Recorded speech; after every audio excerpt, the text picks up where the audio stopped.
I will discuss social reform movement. So welcome back my YouTube channel Trishant academy history. तो friends, आप लोग ने देखा था पार्ट 1 में हम लोगों ने काफ़ी चीज़ें डिस्कशन किया है, जिसमें हम लोग सामाजिक सुधार आंदोलन के बारे में बात किए थे, जिसमें पुनर्जागरण के कारण क्या है, ठीक है, उसके अलावा कौन कौन से कारण है भारत की सामाजिक एवं धार्मिक स्थिति, एंड उसके अलावा आप लोगों ने देखा था कि दूसरा जो कारण था ईसाई धर्म का प्रचार प्रसार, अंग्रेजों जी शिक्षा एवं पश्चात विचारधारा का प्रभाव, ये सारी चीज़ें हम लोगों ने डिस्कशन किया था। तो फर्स्ट क्लास में हम लोगों ने काफ़ी चीज़ें डिस्कशन कर ली थी, तो सेकंड क्लास में हम बात करने वाले थे ब्रह्म समाज के बारे में। तो आज के इस वीडियो में हम बात करेंगे ब्रह्म समाज के बारे में एंड ईश्वरचंद विद्यासागर के बारे में डिस्कशन करेंगे। तो बने रहिए हमारे साथ आज के इस क्लास में, और जो आपके लिए काफ़ी इम्पोर्टेंट है मैं आपको आज के इस क्लास में बताने वाली हूँ। देखिए, अगर हम बात करते हैं यहाँ पर ब्रह्म समाज की, तो ब्रह्म समाज बहुत ही ज़्यादा इम्पॉर्टेंट है, यहाँ से क्वेश्चंस आपके पूछे जाते हैं। देखिए, ब्रह्म समाज के बारे में अगर हम बात करते हैं तो राजा राम मोहन राय ने 1828 में ब्रह्म सभा की स्थापना की थी। ठीक है, ब्रह्म सभा की स्थापना राजा राम मोहन ने 1828 ईस्वी में की थी, जिससे बाद में ब्रह्म समाज का नाम दे दिया गया था। ठीक है, पहले ब्रह्म सभा था, तो ब्रह्म सभा की स्थापना उन्होंने की, उसके बाद में इसे नाम दिया गया ब्रह्म समाज। यह पुरोहिती अनुष्ठानों और बलि आदि के खिलाफ थे।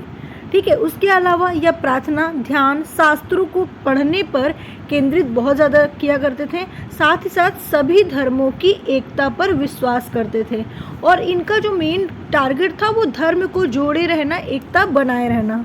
ठीक है, उसके अलावा ये आधुनिक भारत में पहले बौद्धिक सुधार आंदोलन था, जिसमें तर्कवाद और प्रबोधन, ठीक है, तर्कवाद और प्रबोधन का उदय हुआ, जिसने अप्रत्यक्ष रूप से राष्ट्रवादी आंदोलन में योगदान दिया था। आपसे क्वेश्चन पूछा जा सकता है कि राष्ट्रवादी आंदोलन में योगदान किसने दिया था? राजा राम मोहन राय ने दिया था। उसके अलावा यह वर्ष 1866 में 2 भागों में विभाजित हो गया था राष्ट्रवादी आंदोलन, और भारतीय ब्रह्म समाज का नेतृत्व केशव चंद्र सेन ने, और आदि ब्रह्म समाज का नेतृत्व देवेंद्र नाथ टैगोर ने किया था। याद रखेंगे, ठीक है। तो इस तरीके से इन्हें 2 भागों में विभाजित कर दिया गया, जहाँ पर एक देवेंद्र नाथ टैगोर थे और केशव चंद्र सेन थे। आगे हम बात करते हैं ईश्वरचंद विद्यासागर के बारे में। ईश्वरचंद विद्यासागर के बारे में बात करें तो 26 सितंबर 1820 को पश्चिम बंगाल में ईश्वरचंद बौद्ध के रूप में जन्मे थे, जो 1839 में संस्कृत और दर्शन की निपुणता के लिए विद्यासागर की उपाधि से इन्हें सम्मानित किया गया था। आपसे पूछा जाएगा कि ईश्वरचंद विद्यासागर को कब सम्मानित किया गया था? 1839 में किया गया था। किस लिए किया गया था? संस्कृत और दर्शन में निपुणता के लिए किया गया था। ठीक है, 21 वर्ष की आयु में इन्होंने ईश्वरचंद फोर्ट विलियम कॉलेज में संस्कृत विभाग के प्रमुख रूप से ये शामिल हो चुके थे, और 19वीं सदी के बहुश्रुत समाज सुधारक थे, जिनका भारत में महिलाओं की स्थिति को बदलने का सबसे बड़ा योगदान इन्होंने दिया था। उसके साथ साथ यहाँ पर एक चीज़ और ध्यान देना है कि समाज सुधार के क्षेत्र में इनका सबसे बड़ा जो काम था वो विधवा में विवाह को कानूनी मान्यता दिलाने में। ठीक है, यानी कि पहले के समय में क्या होता था कि जो विधवा हो जाए एक बार, जिनके हस्बैंड ख़त्म हो जाते हैं, जिनकी डेथ हो जाती है, उसके बाद उन्हें शादी करने की अनुमति नहीं दी जाती थी, लेकिन इन्होंने इस पर सुधार काफ़ी ज़्यादा किया था। किसने किया था? ईश्वरचंद विद्यासागर ने। उसके अलावा इन्हीं के प्रयासों से ब्रिटिश सरकार ने 1856 में, ठीक है, 1856 में विधवा पुनर्विवाह अधिनियम को पारित कर दिया था। तो विधवा पुनर्विवाह कब अधिनियम पारित हुआ? 1856 में हुआ। किसके द्वारा? ईश्वरचंद सागर जो थे, उन्होंने उनका बहुत बड़ा इसमें योगदान था।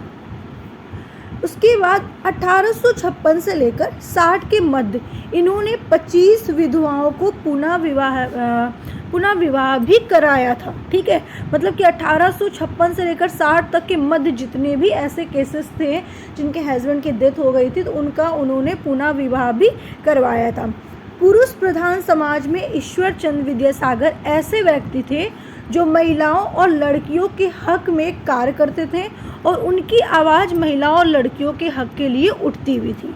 नारी शिक्षा के समर्थक बन चुके थे वो, मतलब कि महिलाओं के लिए काफ़ी योगदान इन्होंने दिया, काफ़ी ज़्यादा उनको बढ़ावा दिया। पहले तो इन्होंने विधवा पुनर्विवाह का एक अधिनियम पारित करवाया, ठीक है। उसके बाद और भी जितनी चीज़ें होती थी जो उनको मान सम्मान नहीं मिलता था, उसके लिए भी ये काफ़ी ज़्यादा उन पर एक योगदान दिए, ठीक है। उसके अलावा स्त्री शिक्षा के विकास में भी इनका बहुत बड़ा योगदान था, क्योंकि पहले के समय में क्या होता था कि उन्हें स्त्रियों को शिक्षित ज़्यादा नहीं रहने देते थे।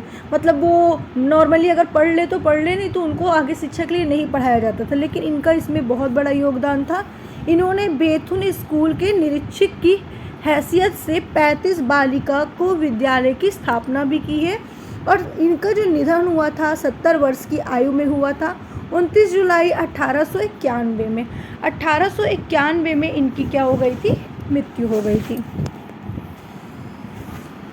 तो आज के इस वीडियो में हम लोगों ने डिस्कशन किया ब्रह्म समाज के बारे में, ईश्वर चंद्र विद्यासागर के बारे में। फर्स्ट क्लास में आप लोगों ने डिस्कशन किया था किसके बारे में, तो राजा राम मोहन राय के बारे में डिस्कशन किया था।